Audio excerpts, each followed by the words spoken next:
cyber attack has the potential to literally cripple the financial standing and reputation of any organisation.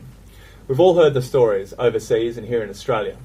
Whether it's cyber crooks stealing the credit card details of 70 million target shoppers in the US, Korea Credit Bureau leaking 20 million client records, or local firm Catch of the Day waiting 3 years to inform users of a data breach.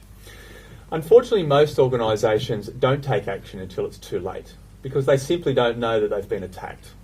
And believe it or not, when it comes to your risk of attack, it's not a case of if, it's when. Hello, I'm Byron Conley, and welcome to today's executive panel discussion, Managing Your Security Risk, Protecting Your Reputation, brought to you by CIO Australia in conjunction with Intel Security. Today we're going to talk about what your organisation needs to do to protect itself from attack, to protect your information and reputation in the marketplace. We're going to cover how to manage your risk and why the conversation around IT security has moved from niche groups all the way up to the CIO. And thirdly, why outdated solutions are simply not enough to provide complete protection for your business. Joining me today is a panel of security experts. We have James Turner, a senior advisor at analyst firm IBRS. James specialises in researching the IT security industry in Australia and New Zealand. Our second panellist is Sean Duca, the Chief Technology Officer Asia Pacific at Intel Security. Sean has more than 17 years experience in the IT industry and is passionate about helping companies improve their security strategies and align them with business initiatives. And from our studio in the Philippines, we have Mark Mistel, who's the Vice President for IT Operations, Security and Compliance at SPI Global. Mark leads a 110-person IT department that provides around-the-clock IT service and support for 8 of SPI Global's sites. And finally, from our studio in India, we have Raja Ukil, the Chief Information Officer at Wipro. Raja is responsible for managing and transforming IT infrastructure at the multinational technology consulting and system integration organisation. For everyone who's joined us today in Australia and across the Asia Pacific region, please note that you will get the opportunity at the end of the discussion today to ask questions through a web portal we've created. And please do share your views on Twitter. Our Twitter handle for today is Managing Risk. So let's start off by talking about risk management. And James, from your perspective, how can an organisation reduce its risk of attack? And what strategies are being employed by the companies that you're talking to? It's a great question. And in the security space, I think all organisations are realising that the challenge that they've got is knowing that their adversary can spend very, very little money to mount a very, very strong attack. So I see it as being 3 areas that need to be focused. The first one is the security basics, which we all know about. That's doing things like patching, log management, staff training, and even having a culture of security. Then there's the second area, which is once an attacker has got past that layer of defence, the incident detection and then response. And that's another separate skill set in and of itself. And the third area, which I see as critical, but I don't hear a lot of people talking about, is communication. And that's the ability of the security team and security executives to go and talk to the business in the business's language rather than expecting the business to understand the cyber mumbo-jumbo that so many IT security people can come up with. And what do you think organisations are doing wrong when it comes to protecting their businesses against cyber threats? It's those exact 3 areas and insufficient resources allocated to each of these. Now, for some organisations, it's a straight risk decision, and they've chosen not to go down that particular path. But typically, we see that most organisations, it's usually a lack of an informed decision-making process, which results in the security posture that they've got and the outcome that happens, particularly when it's a very, very public and a very, very bloody attack. Mm-hmm. All right, thanks, James. And Sean, what advice do you have for SOs and CIOs who perhaps haven't had a security breach, but if they do, how can they lessen the damage to their business, protect against any further attacks, and very importantly, communicate with their customers following an attack? I think the key part is understanding what is critical and important to your own organisation. Where does your sensitive data live inside the organisation? Who's got access to it? But then ultimately making sure that you've got the right type of controls in place to try and stop any type of attack. But the key thing is, I think for the past couple of years, many organisations have spent a lot of time, money and effort building up a lot of protective type of technology. where ultimately I think they need to start to move to looking at detective as well as responding to a lot of these threats. And we start to add the people in the process around that. It's not just simply a technology conversation, but making sure all three of those work hand in hand together. I think from a how do we start to protect against the future attacks, when you start to have more of a coordinated effort across various parts of your business, understanding, where does my data live, how do I provide protection to that, and ultimately respond. Getting the technology to start to understand where does the threat look, sharing that information with everyone else inside the environment, that's ultimately how we start to stop a lot of these attacks. It's not just simply a case of let's go out and buy the latest and greatest technology, but more how do we enable and start to get a lot more value out of your existing technology and maybe complementing or supplementing that with some other extra capabilities. Thirdly, in terms of sort of the communication aspect, it's more around making sure that communication is part of an incident response process.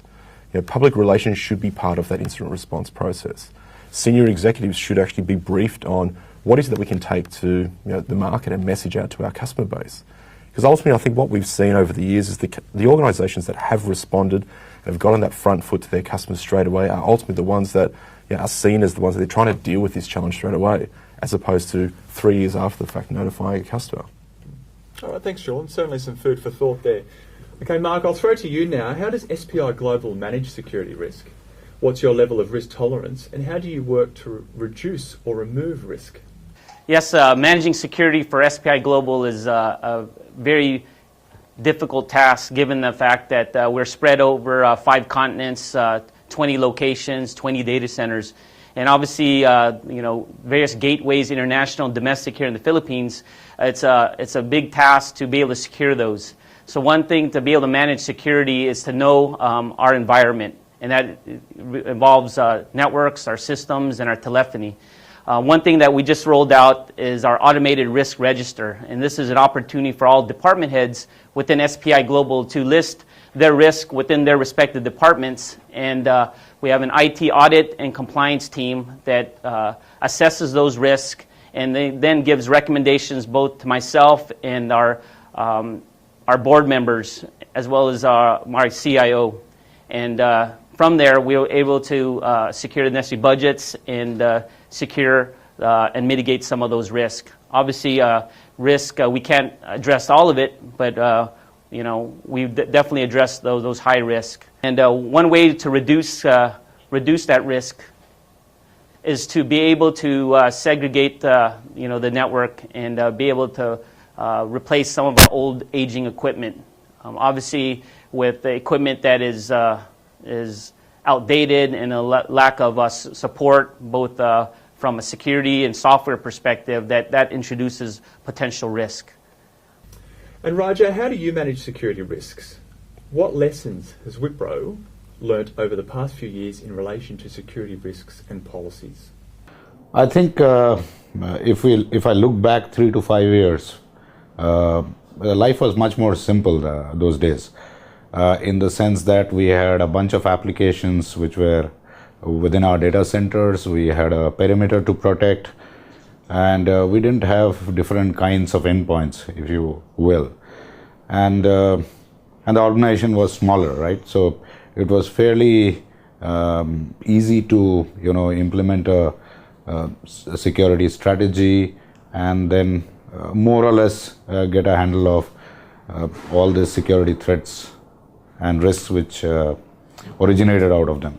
But today, I think over the last 18 months or so, it's become much more complex. I think along 3 dimensions.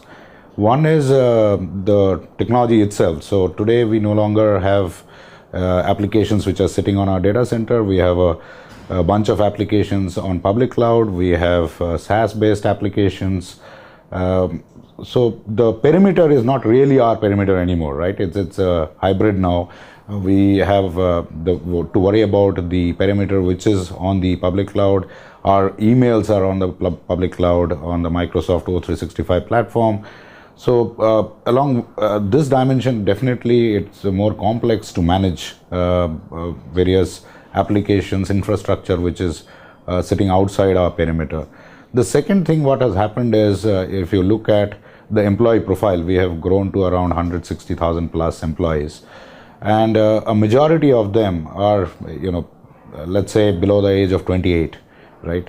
So they don't want to differentiate between their corporate life and personal life. So, while they are using Uber to hail a taxi when they are away from work, they want a similar experience, right? And typically, the more you control and more you put policies, that experience gets killed. So somewhere you have to strike a balance where you improve the user experience and make it seamless to the consumer world, right? So that's the second dimension. And I think the third dimension is simply the kind of threats, etc., which are coming in today are much more advanced. The technology always is trailing, right? Means there is always a catch-up game. So the question is, how soon can you respond? And of course, we participate in various industry forums with our partners, and try and understand. So it's a completely changing game. So if you look at infrastructure, which we had 3-5 years ago, and we used to refresh infrastructure maybe 3 to 5 year cycle. Today we are almost doing it every 18 months and maybe shorter going forward.